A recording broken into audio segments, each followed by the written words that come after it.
Just by the way, if anybody needs an eye shade, you're most welcome to just take one. I've got plenty more in my office. And I know that in US, they're actually called iPads.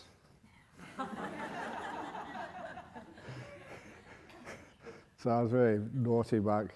I asked one of the younger monks, "Oh, do you need a new iPad?" I said, "Really? So what model is it?" And I said, "Oh, it's just a really high quality." "Really? Okay." And I gave So these are iPads in US, but they're very good for putting over your eyes if you need just to, you get bothered by too much light, or you wondered whether if you are getting into deep meditations, and is this a nimitta, or is it just imagining one of these lights over here, then you'll find out. Even sometimes there's not much light here in this compound, but if you do get bothered by excess light when you're trying to get to sleep, these are very helpful. So I think we need a few more people, first of all. I think they're still cleaning up and doing stuff, so I'll just wait for a few more moments.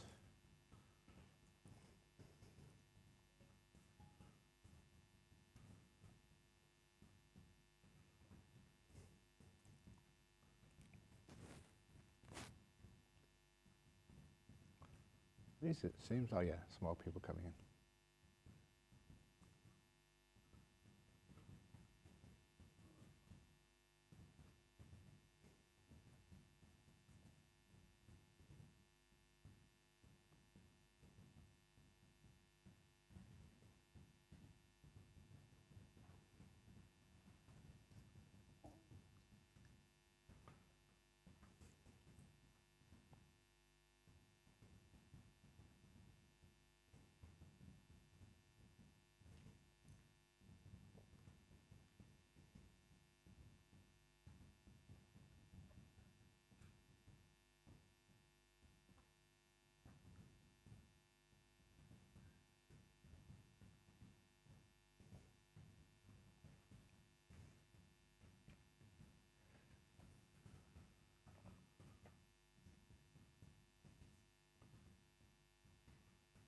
I think that probably looks a bit like most people are in. Okay, so what I'm going to begin with is, last night there's one question that was hiding in the box. So I just had a quick look at it this morning. I thought this is a nice question to actually begin this morning's talk. And it was, other than happiness and peace that can be achieved through meditation, what is the ultimate purpose or benefit of meditation? Why do we need to meditate? And this starts to tie, there's quite a few more people out there. This is from Jhana Monastery coming up. Very good. So what is the ultimate purpose and benefit of meditation? And that was a question which was asked so many years ago of my teacher Ajahn Brahm. And what the story was, that this must have been about at least 40 years ago, when meditation was beginning to appear as an important tool for both spirituality, for medicine, and so many other benefits, that many advanced countries in the West wanted to find out about meditation. And so the country of Sweden, the government they initiated some research on meditation. And they chose a professor, a very eminent professor in one of the universities in Sweden, and they sent him, paid all his expenses, sent him to the Southeast Asia, South Asia, East Asia, to interview as many experts on meditation as he could find.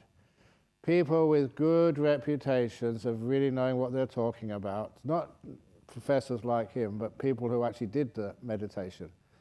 And because he wanted to do a study, he had to ask everybody the same questions. to standardize the results.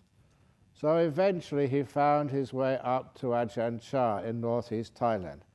And I was fortunate enough to be there when this Swedish professor came to ask the questions of Ajahn Chah.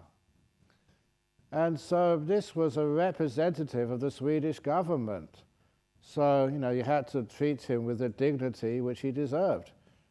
And so that having welcomed him and just to make sure he was comfortable, then the professor asked, through a translator, who translated into Thai, saying he'd been commissioned by the I think it's the Royal Swedish Government, to come to this place to ask these series of questions on meditation for his study.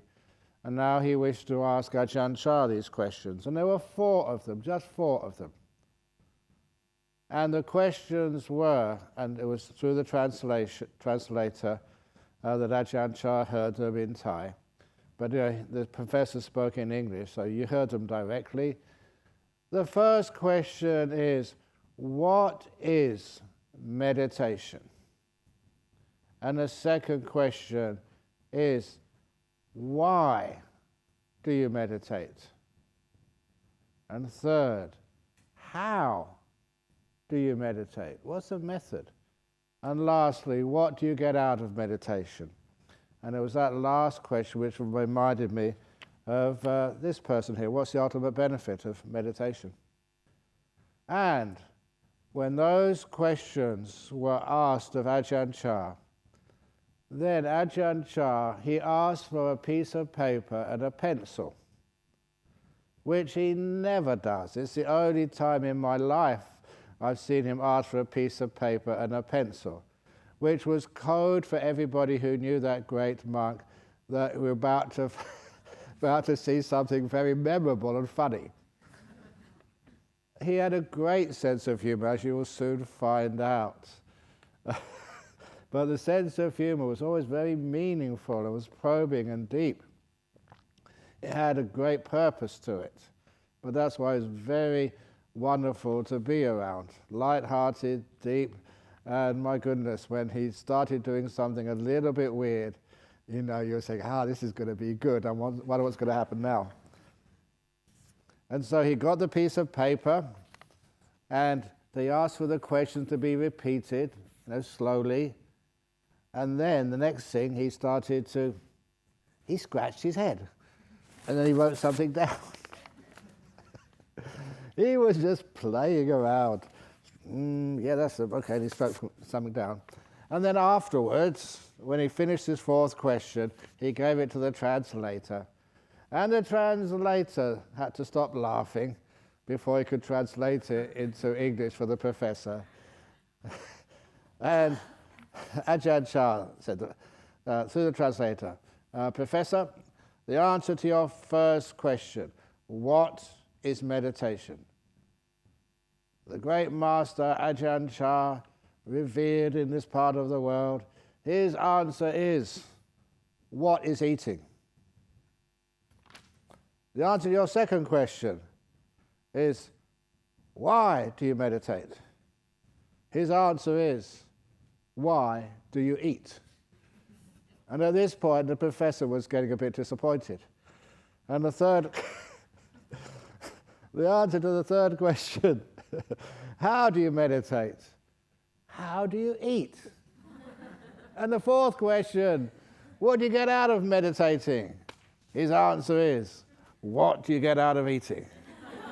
At which point the professor got quite angry. He said, look, this isn't a joke. This comes from the royal government of Sweden. I can't take that back to my government. And Ajahn Chah said, well, that's all I'm giving you. And it wasn't a joke. It was a powerful, deep answer.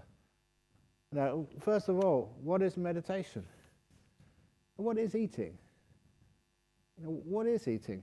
It's something which is so natural.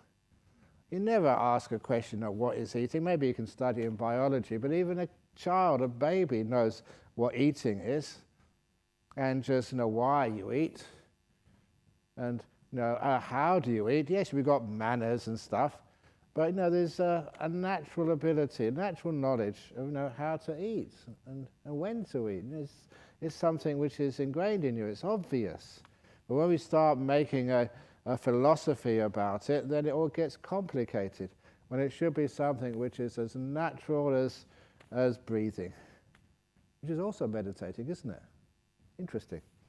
But anyway, and then what do you get out of meditating? What do you get out of eating? And you can obviously understand that you eat to have a healthy body. And it's not just for health in its own sake. It's a healthy body so you can serve and do your duties in this world to help others, to create a better world, to solve any problems which come up from time to time, to basically to give and serve. So eating or meditating, just like eating is food for the body, meditation becomes food for the mind, food for the heart, if you like. And if you only have junk food for your body, you get sick. If you only have junk food for your heart, for your mind, otherwise known as Game of Thrones, Avengers, or football, or I shouldn't say politics, but worrying about politics. Some of that is like food, is junk food.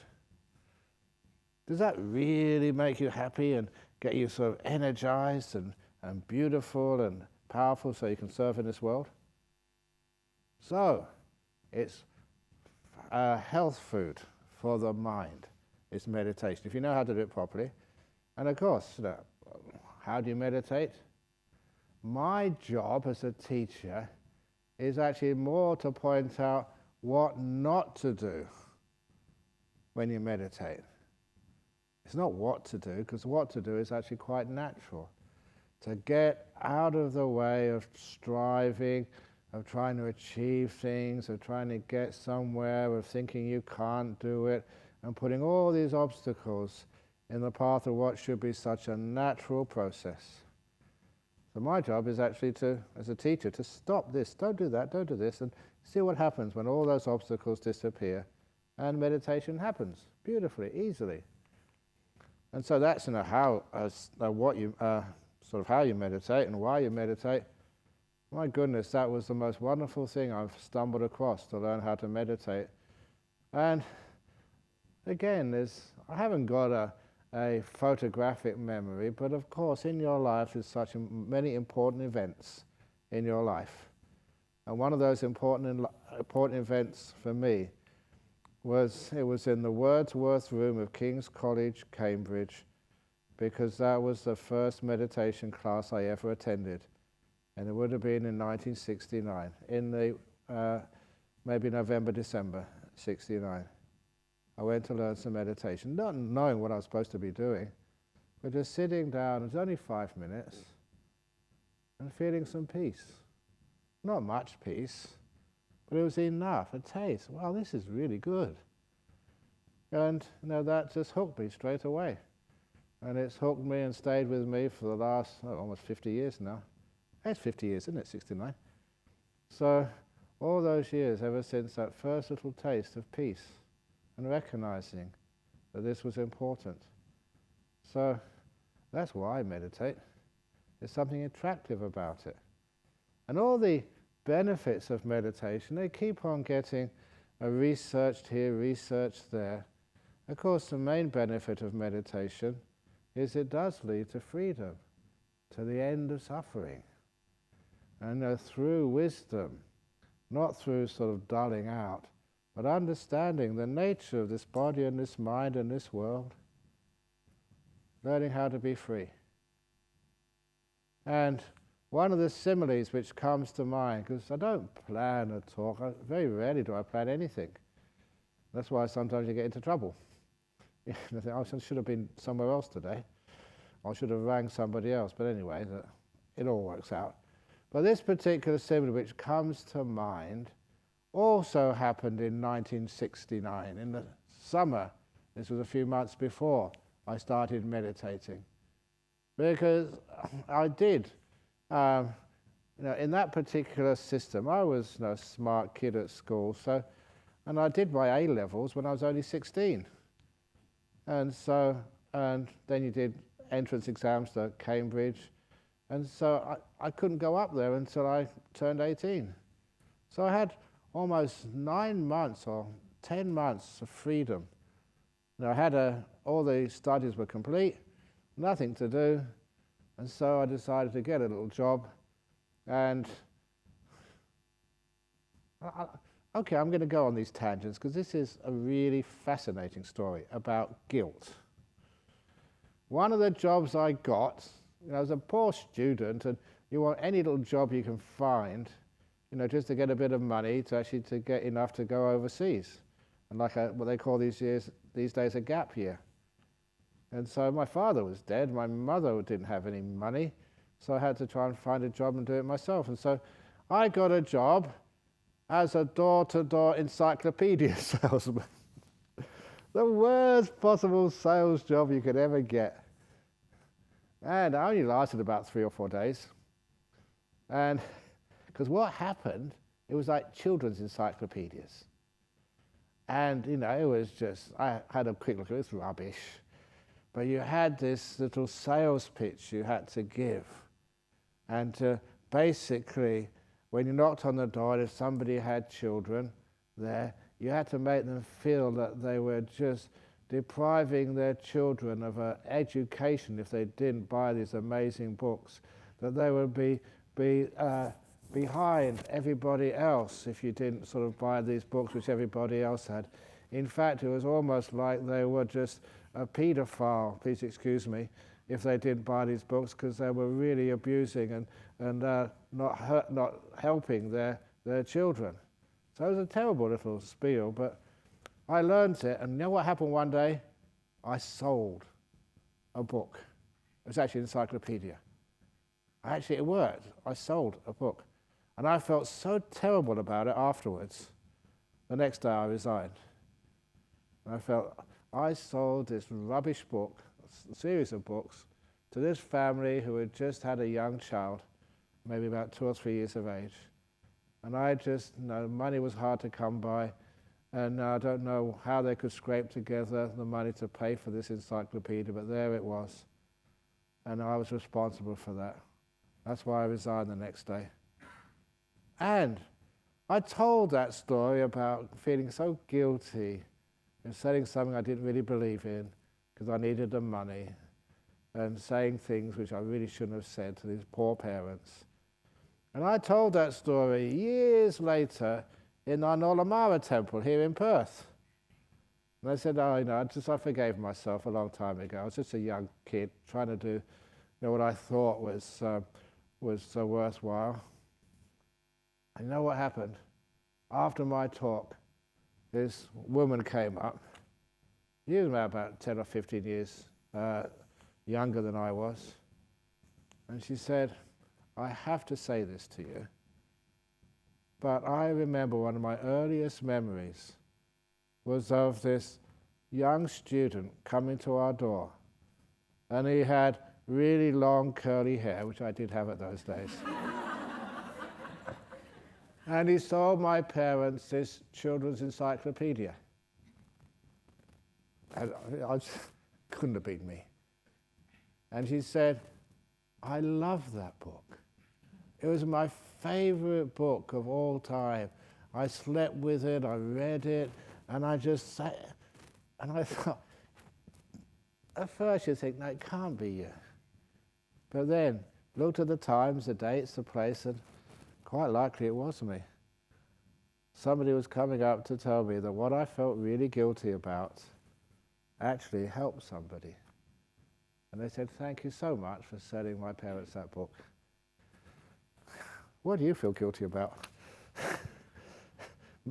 Maybe if you find the person you sort of thought you upset, sometimes you don't know just how life turns around and what you did was wonderful. Weird, isn't it? And why it is that with all the people, and this was, selling these books was over in north of London somewhere, and meeting one another in in Perth so many years later, and she happened to listen to my talk when I said that. It was really quite spooky. But those sorts of things tend to happen in our life. So anyway, there I was. So when I went over to the United States, it was pretty boring over there, I must admit, same as any other place. So I went to Central America because I always saw these pyramids in the jungles.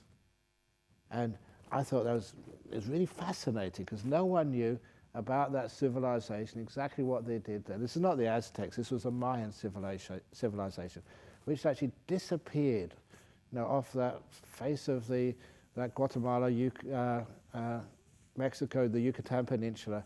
It was before the Mexican conquistadors came, and no one knows why they vanished. But they left these enormous pyramids in the jungle. So I thought it'd be really cool to go and visit one of these. But it wasn't easy to get there. I managed to get to the capital of Guatemala, Guatemala City, and then had to get a bus from the city to the coast. And even halfway on that journey, the bus was stopped by the military. Every male had to come out. The machine guns were trained on you because there was no revolution in that part of the world all the time, it seems. And they checked your passports. Unfortunately, they didn't think I was CIA or MI6 or anything, so they took me back on the bus, and so I carried on. Interesting times. But amazing. I was never scared. I think it was more stupidity because I thought, I'm safe, nothing will harm me. But anyway, then from the port and over a midnight, got on a fishing boat and up the coast of the Caribbean to the border between Guatemala and what was then British Honduras, Belize. And that was the first time when I was so tired, been up all night, but then to see the sunrise over the Caribbean, it was just so breathtaking, I just could not go to sleep. It taught me one thing, that when it's very joyful and happy, it just abolishes tiredness, because it's the joy actually feeds energy into the mind. And the opposite, of course, when you're depressed, I've heard this story before, can't we do something else? Can't we have something else for breakfast? That takes energy from your mind. And you just, you want to go to sleep, you're just half asleep anyway. But some beauty, something which is breathtakingly gorgeous, that actually energizes the mind and makes you really, really bright. So anyway, after that, up this river and this was basic. You can see these indigenous people going along in their dugout canoes, all naked. And any moment, I honestly expected Tarzan to come swinging out of the jungle, out of the rainforest. That's what it looked like. And he went then over to the back of trucks. There was no public transport. Now, the reason I say that, what happened was because about 3 days I've been traveling on boats, up the rivers, and on the back of trucks, single dirt tracks through the jungle. And it's something I never realized until later. If you travel in the jungle, in those old days, single tracks, you are traveling through tunnels of green. Because even if you clear a path, those rainforests are just so alive that soon, a day or two later, the branches cover it over. And even the rivers were tunnels. And it's an important part of the story. For days, I hadn't seen the horizon. I hadn't even seen the sky. All I ever saw was greenery above, below, to the left, to the right, all over, like going through a tunnel. Then eventually, you got to this site called Tikal in the middle of the Yucatan Peninsula. There was a sort of airstrip there, but there's no other way of getting to that place, and so there was no one around except one archaeologist, and he was busy doing his stuff. I understand how people who have got no ethics can very easily steal all sorts of valuable stuff because there's no one to stop you. It's just open. But anyway, I wasn't into stealing anything. If I did steal anything anyway, how could I carry it back? You know. But anyway, what I did do, I saw these huge pyramids and no one was stopping. There was no signs or anything. So I decided to climb one of them, to climb to the top, see what's there. And just to say, why do we meditate? Why do boys climb things? I don't know, it's a boy thing. What was that great saying of one of those, no, not Hillary, it was, anyway, he was one of the people who climbed up Mount Everest. And they asked him, what did you do that for? Why did you climb up Mount Everest? And his answer was very profound. He said, because it's there. That was actually a deep psychology there. Why do you climb that huge mountain? Because it's there. And that certainly was why I climbed up one of those pyramids. It's not quite as high as Mount Everest, but it's a long way up. And when I got up to the top, it was worth it. Because, without doing any research about what professors thought those pyramids were there for, it was very clear to me, having no knowledge, why they had those pyramids. I've seen already that I think some of the sayings which I've said over the years, and in particular, you see them on T-shirts sometimes. And I think it was Suri had it on the back of one of the T-shirts. Never let your knowledge stand in the way of truth. Because all your knowledge, what's supposed to be up there, why they did that, but if you don't have that knowledge and put all that knowledge, all that learning aside, then the truth is quite clear to you.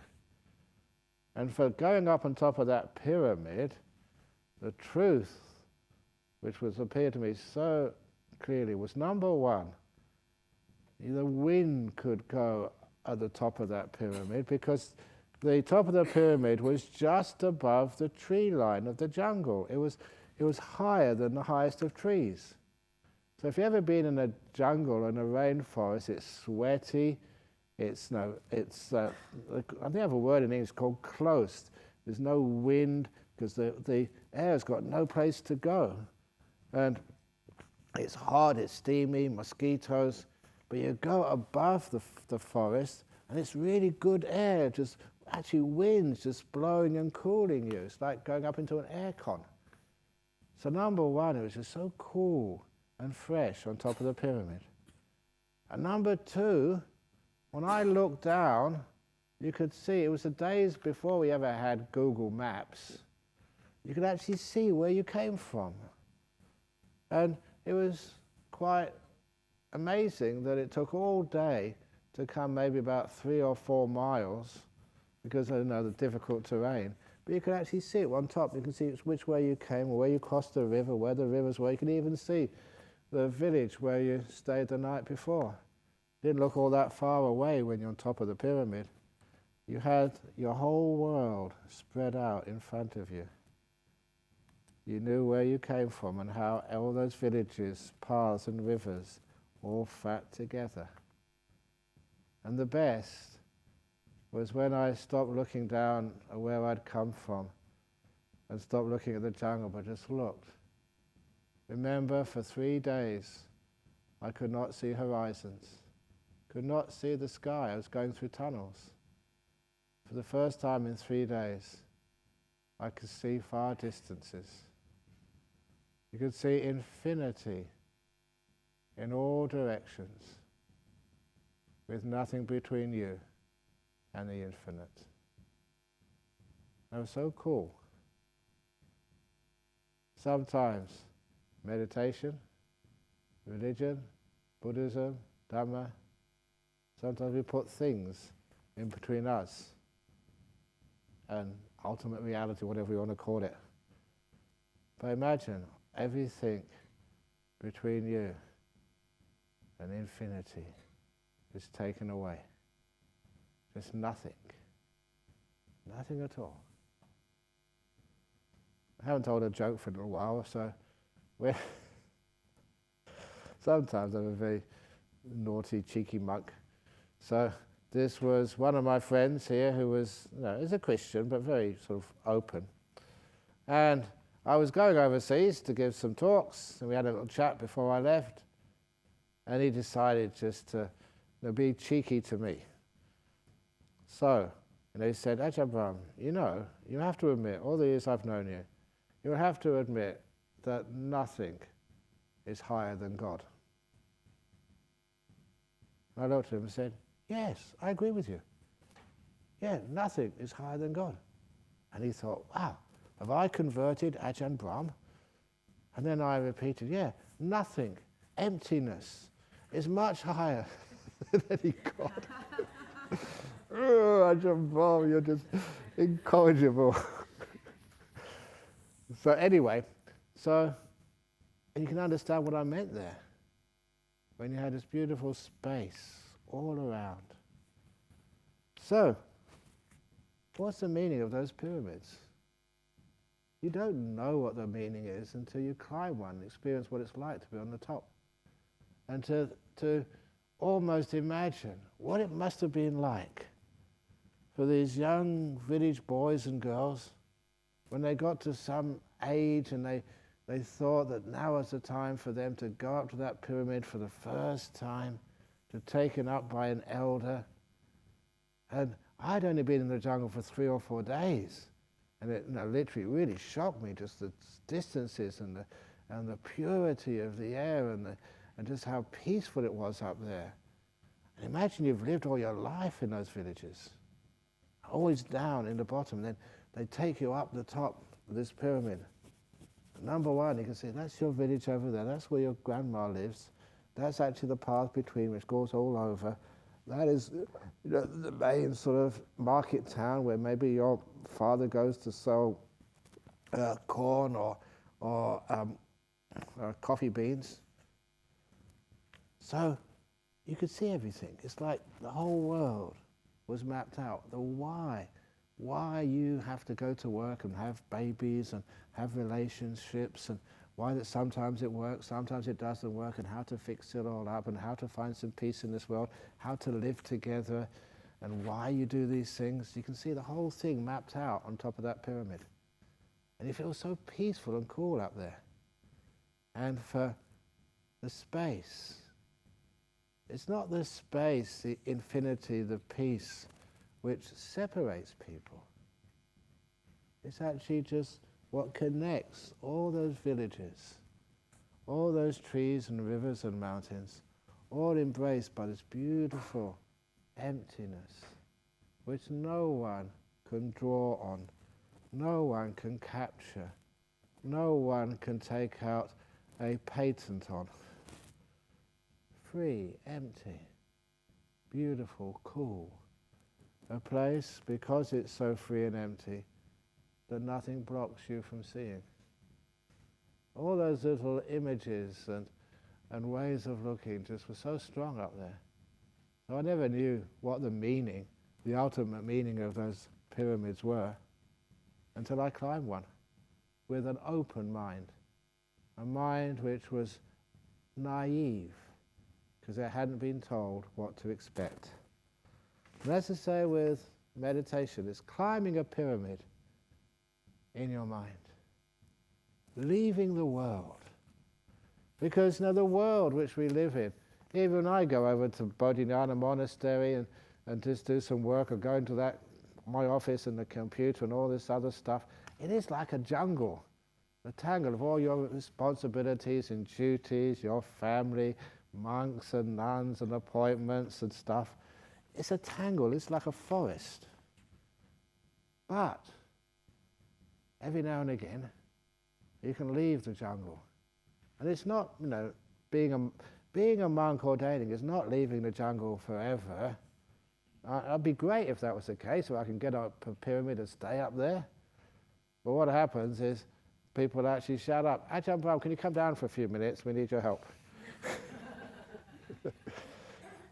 So of course, you help out. But you know how to get up your pyramid any time. So that's where you can learn how to let go of the jungle of the creepy creepers and the vicious vines and the terrible trees and all this other stuff which lingers in the forests and jungles. You can leave it. You know the way up. And you go into this lovely meditation path. Why the breath? The reason for the breath is you're letting go of your body, all of your sight, smell, hearing, taste and touch. But it's so difficult to let go of the body. It's like you let go of all the body except the breath, and then you let go of the breath to actually get into the mind. It's like a stepping stone across a river. You can watch the breath. The breath is calm and peaceful. And the breath actually changes as you get more peaceful. It starts off, it's quite coarse, but as you relax, because you are not, relax to the max, relax to the max, relax to the max. It does mean you're not doing so much, which means your metabolism goes down, which means your breath gets more refined. Your breath adapts as you get more and more peaceful. So it actually starts the coarse breath, but then it gets smoother and smoother and smoother until it takes you into a very calm state. And then you can let go of the breath as you step over into the realm of the mind. So that's one of the reasons we have the breathing, because it's a natural way, and it's how we just step up. Even the pyramids are made of rocks which come from the ground, from the jungle. But you use those rocks that are similar to the breath in order to climb up to transcend the rocks and the jungles, as you get above it all, to leave it for a while. And it's so true that when you get into even that stage of meditation, just even watching the breath, and it gets very peaceful, it is like a breath of fresh air. And I can breathe, you're free again, and all these questions and problems and having to do stuff and think about things, and all of that is just gone, just for a few minutes. And that means you can get perspective. And why you come on a meditation retreat? No one forced you. You're not sent here, and it's not part of your bucket list to do before you die. But you find that it's something which, when you come here, you just see how your life fits together. Why you have to do what you have to do, and why things happen in life. And what I was saying, that sometimes in life, things go wrong. It's like a test for you. And often, as if life knows that you're up for this test. You might not think you're up for it, but you are. Like when people get cancers. They'd rather not have that.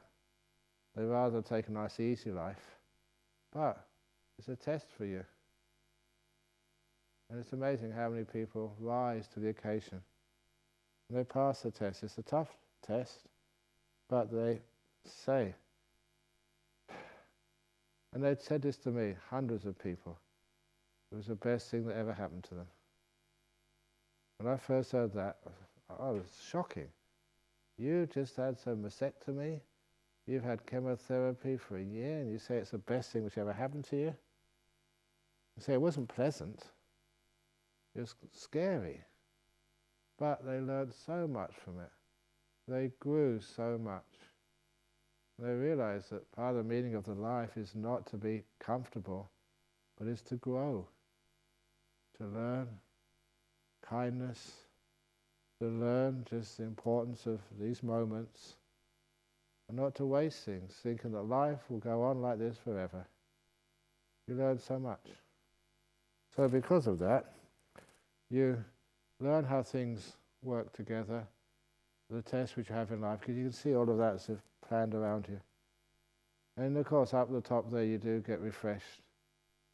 And the ultimate questions on life, and the infinity in all directions. And just how you can just stay there. You can't write on the sky. You cannot think in silence.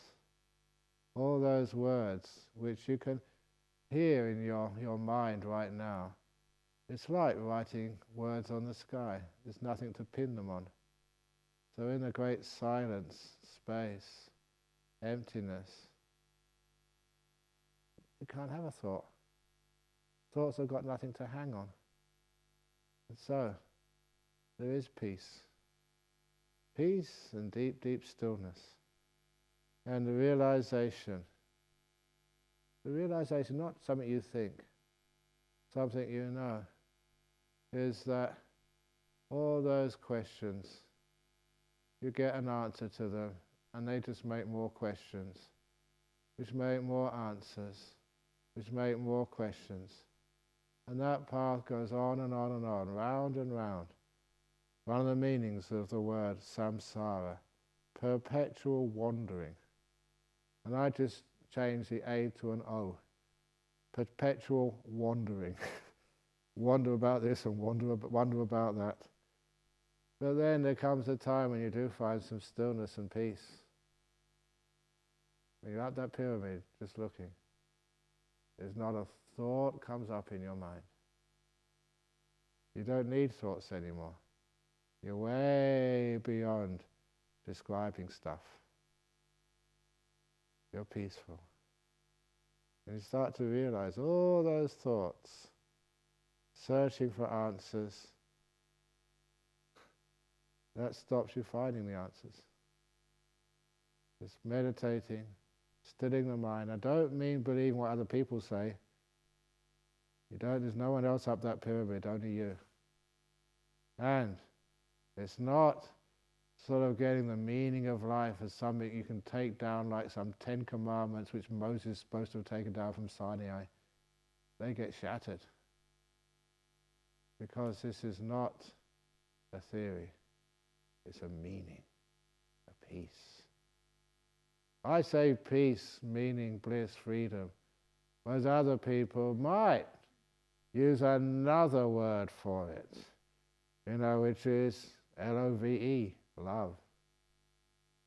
Interesting that coming together of stillness, peace, bliss, and compassion.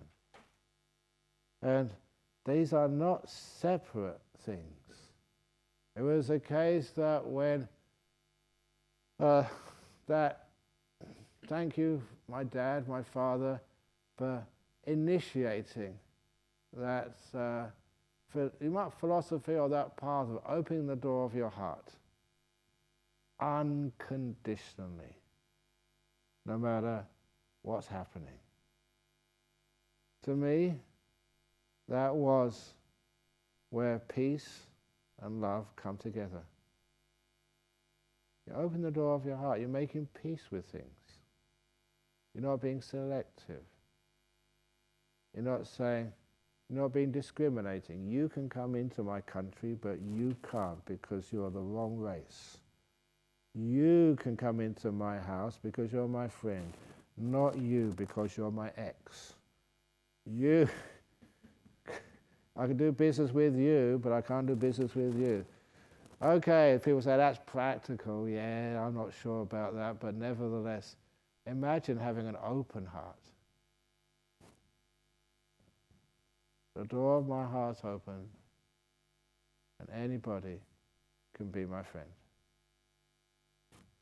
Imagine that. That's not only love, really unconditional love. As the Buddha said, just like the sun shines on all people. It doesn't matter what race, what religion, whether you're in a prison or whether you are in a monastery, or in the top of the mountain or underground. Well, actually not underground. I suppose the sun sort of shines underground, but with electric lights or something, because it just goes a bit of a delay. Just making it up as I go along, because I realise what I said, underground there's no sun, but anyway, I suppose you can transport sun underground. So in the wonderful loving kindness, state of peace and stillness and meaning, deep meaning. So, how do we find that meaning? The meaning of life. So, the only way to find that is you climb your pyramid, which is a metaphor for meditating. And, I was going to talk about, no time for that. Anyway, just to be able to find that, it's not pyramid going up, it's a pyramid inside, going in, and in, and in, and in. When I was talking about the jhanas yesterday, people say, oh, that's too much for me. No. In a very profound way, every one of you has the jhanas. They're right inside now, but you just need to open it up like peeling the onion. But in this particular simile, it was actually peeling the lotus flower.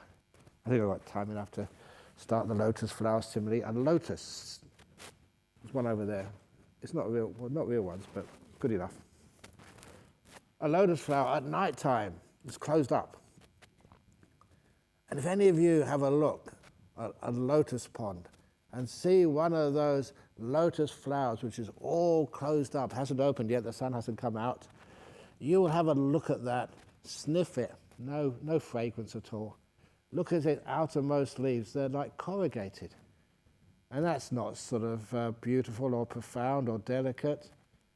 And you look at it, are you trying to tell me there's a beautiful flower inside of that sheath? And of course there is. Ajahn Brahm, are you trying to tell me there's this beautiful enlightenment and jhanas and right inside of you? So open your eyes, see what's inside, deep inside of you. And that's why that you go to prisons and you see these mass murderers. Beautiful, beautiful, fragrant hearts inside of that. You just need to have the courage to actually open out. See what's inside. And anyway, then what happens when the light comes up in the morning, the sun comes up, there are two things open up a lotus. Not just the light, but the warmth as well. The light and warmth of the sun, standing for mindfulness and kindness working together. The light and the warmth. And as the light and warmth of the sun hits the outermost sheath of the lotus, it opens up slowly, so the light and warmth can hit the next layer. So that opens up. So it can hit the next layer. So that opens up. They open up layer by layer by layer. And the next layer is right inside the layer which you're looking at right now. And that's what we do in meditation. That's how we climb the pyramid. That is the pyramid. We look upon this stupid old body and mind, fat, old, robes falling off. We look at that with kindness, with awareness. And your body relaxes, you open up, you go inside. Only when you're kind and aware, the body relaxes, it's not a problem anymore, then you go to the emotional world, the world of the mind. And first of all, that world of the mind, there's so much stuff going on there, and especially time. There's all the past, all the future, the present, all those things which are waiting for you when this retreat finishes, all the stuff you left behind, you wonder, should I sort of get an email and check it all out, what should I do? A whole heap of time. What do? You're aware and kind. Let the light of mindfulness and the sun of kindness warm that. And you go inside of time. That's why I say being kind to the past, kind to the future, and aware of it, it opens up. And you go into the center of it, otherwise known as the present moment, just now. It just happens automatically. When you're relaxing and peaceful, it's quite nice being here. Come and join me. And you go into the present moment. And then with the present moment, it gets so profound, it opens up. And you go into silence. The silence is right inside the present moment. This little point which is so in this moment. There's no past, there's no future, there's no place to say anything. The thought has got no space to show itself. You're silent, and already that's really fragrant, beautiful petals of you, the lotus inside. Silence is right inside this moment. And this moment is right inside time, and this time is right inside your mind, which is right inside your body, which is right inside this hall. And you go deep into the silence, and then just in the silence, that's where you start to experience your breathing. One of the only things left. When I meditate, I don't go looking for my breath. I just sit here and relax, let go, and all the lotus petals, they just open up and you're soon into the breath. And then you watch your breath, that's pretty nice, pretty neat, and wonderful. And then that opens up until it becomes the whole of the breath. Beginning to end, it happens naturally. And that opens up and it becomes the delightful breath. And that delightful breath, a gorgeous set of petals on the lotus. So fragrant. And then that opens up. And then that opens up, that's the beautiful lights, the nimittas, and they're really gorgeous. And now you're flying. I wonder what else is inside this lotus, my body and mind, all this being I've been living with all these years. And you're going up the pyramid, you're really seeing a lot of interesting stuff going on. And then that opens up. And inside the nimittas is absolutely amazing lights. More bliss than you could ever think you could imagine. And that's actually true. I say these things because other people experience this. They think no human being can take so much bliss. You know what I found out? There's no limit to the bliss you can experience. And even some years ago, this fellow was trying to get off his heroin addiction over in Jhana Monastery. Brave man, and just so sad when people get sort of addicted to heroin. Not everyone takes heroin and gets addicted, but when you do, that's it. He said 1,000 times a day he has to say no. One time he says yes, and he's back in his addiction again. Such a terrible thing. But because he was meditating, and I thought I'd almost got him out of his addiction, because he came running towards me. One day I was going into the Nolamara temple, and came running to it. Ajahn Brahm, I've got to tell you this. I said, what is it? And he said, I know I've heard you say many, many, many times that the bliss of meditation is better than sexual orgasm. And I said that, because just telling it as it is. As a young man, I was not born as a monk. I had my relationships and girlfriends. And I was actually very glad I did, because then you know what you're talking about. You know what you're leaving behind. I feel quite sad sometimes if a man or a woman ordains and they haven't had a relationship yet. Sometimes they can fantasize and think, if I find the love of my life, then I'll be really happy, and I'm missing out. But you fortunate did all of that, so know what you're letting go of. But this guy said, yeah, I could accept that, but I never thought I'd ever be able to say that the bliss of meditation is better than heroin. He'd obviously really touched a very deep state of meditation. And one of the main reasons why people keep taking that terrible, terrible drug, the bliss, he found a bliss better than that in deep meditation. That's what we're talking about. It's huge. And weird it may sound that people are afraid of such powerful bliss. A lot of time because you're out of control. You can't control something that powerful. You have to let go. And the control freak inside of you is just, no, too much for me, too dangerous. I can't be in charge of this. It's like you've only been used to driving a bicycle and somebody gives you a Ferrari, but you're behind the wheel. That's a bit sort of scary for you. You may dream about, oh yeah, that'd be great. If you're actually behind the wheel, ooh, this is too powerful. So there's a scary part there. But there's also the excitement. Yeah, because you know it's profound. You know it's really deep.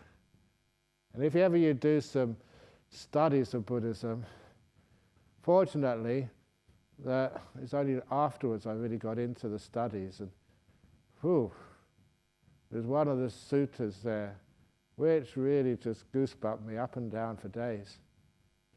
And that was where it was in the Chulahati Padopama Sutta. It was the first sutta which the Mahinda, the Arahat Mahinda, taught when he went to Sri Lanka. And I often thought, of all the teachings, why did he choose to teach this to the king which he met when he first went to Sri Lanka? And it was the most important part of the sutta is, if you can have experience of those jhana states, it's no different than what the Buddha experienced. No difference. At the time. Obviously when you come out afterwards, you part ways as it were, your sort of experience fades away. Buddha's is solid. You experience what it's like to be a Buddha. Deeply, profoundly. And even the bliss, they call it Sambodhi Sukha. This is just the first jhana, the bliss of enlightenment in the sutras. That's what it says. So to tell people, and this is not a joke, that if ever you want to go and see the places where the Buddha lived, you don't have to get an airline ticket and go to India. You don't have to endure going out into the fields to urinate or defecate, or just experiencing the air, which is very, very unclean. If you really want to experience the places, the four holy places, first jhana, second jhana, third jhana, fourth jhana, they're the four holy places of Buddhism. Spiritual, mind-blowing, fantastic. And that's what happens. It's right inside the delightful breath, right inside the nimittas. You go in and in and in. You keep going in. That's how it works. And the great insights from this is when you realize that you go in. That's one of the reasons why you don't have to go anywhere. You don't ever have to go to the next stage of meditation. Don't give up what you have now to get to the next stage. Stay where you are. Even if you're sloth and torpor, even if you're fantasizing, whatever, I don't care, but stay. Go inside. Into where you are, and into that, and into that, zooming in. Remember, like Google Earth, you get a picture of, say, Hong Kong, and then you Google in, and you go to, say, Kowloon, and then you go from Kowloon to something street, and you go to this street, and you always zoom in. That's what you do with meditation, always zooming in. Go right to the center, and there you'll find jhana. There you'll find bliss. There you'll find what they say is the jewel in the heart of the lotus. You know what that word is in Sanskrit? Jewel in the heart of the lotus? Mani Padme. Om and Hum are just like Namo. It's just like worship, hail, salute. The jewel in the heart of the lotus. Tibetans, they chant that so often. What does it mean? Have you seen the jewel in the heart of the lotus? That is you. Have a look. Climb up that pyramid and see what's in there. You, little Buddhas, will be surprised. Sadhu, sadhu, sadhu. There we go. Anyway, that's all you need to know. So no need for any more talks or sutta classes or questions and answers. You have all the answers there. That's what it is. That's what happened. That's what the meaning, the ultimate purpose of meditation. Oh, hum.